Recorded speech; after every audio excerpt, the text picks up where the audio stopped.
I have with me on the panel tonight, I have Professor Bridget Teboh, I have Pa Augustine Dangam, and I also have Barrister Fru Johnson.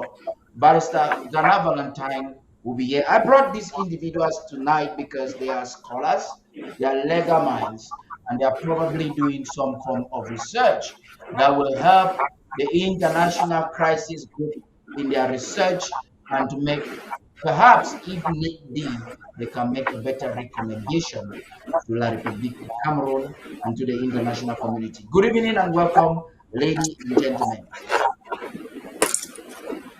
Good evening. Greetings, everyone. Good evening. Thank you. Good evening, Daddy.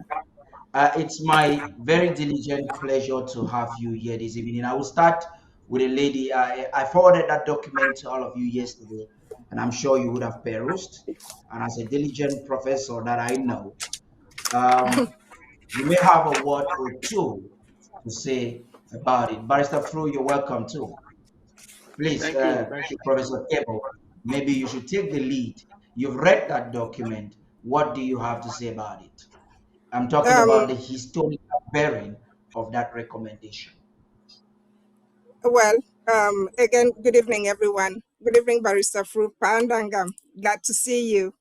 Um, that document by the International Crisis Group, it's funny in so many ways, and that recommendation doesn't seem to hold any strength today. If we look at the context within which that special status came out, it came out of that failed national dialogue or the national monologue that has been touted by La République government and CPDM proponents as an inclusive dialogue or a frank dialogue, whereas we all know that wasn't the case. And so even those recommendations that came out of their national dialogue, where those who were supposed to be at that dialogue were excluded.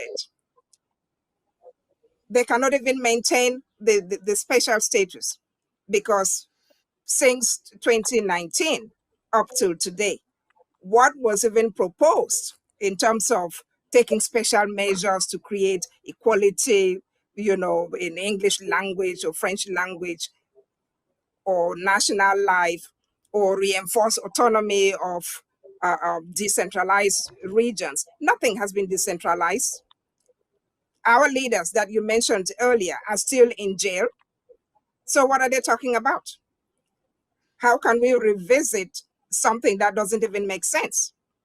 And so to even think that they are suggesting a revisit of that special status, first, the grounds on giving or granting special status are not even allowed. These were two states of equal status. We start from that premise. Two states of equal status. How can La République du Cameroun be thinking that they can give special status to the former British Cameroons, a trust territory like themselves? And so we look at all of this and we just say it's part of that arrogance that La République du Cameroun has managed to push to the international community. And some organizations like this International Crisis Organization or group are buying into all of that. La République has not been interested in anything but La République. They've not been interested in listening to what the problems are or trying to get to the root causes of that problem. And so revisiting special status is null and void, in my opinion. Thank you so much.